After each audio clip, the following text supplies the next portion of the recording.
Pentagon is threatening to court-martial Arizona Democratic Senator Mark Kelly after he took part in a video last week urging troops to defy any illegal orders coming from the White House. The agency says it's looking at possible breaches of military law by Kelly, who served as a fighter pilot for the U.S. Navy. Let's bring in our congressional correspondent, Jay O'Brien, for more. So, all right, tell us, I guess, first of all, what exactly is the Pentagon saying here?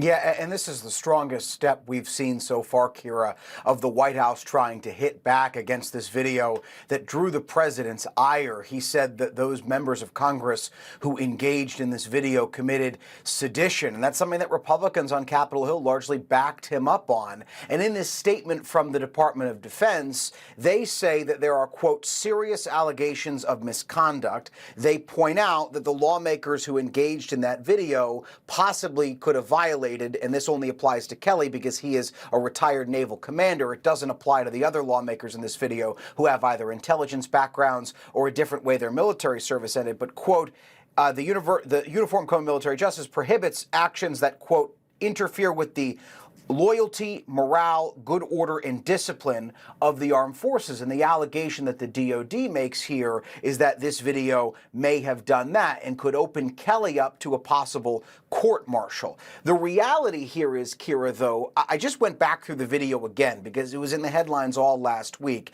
just to kind of walk you through what Kelly said on tape in the video.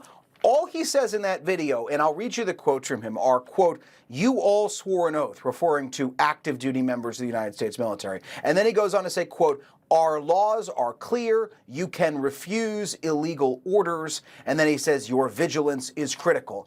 That is largely the extent of what Mark Kelly says. And so the argument that the DOD is making here is that that could violate the Uniform Code of Military Justice, just those statements alone. We have not heard back from Kelly yet today. We have asked his office for their reaction to all of this. But previously, he has said, just as recently as this weekend in posts directed at President Trump, that he won't be intimidated from doing his job, Kira.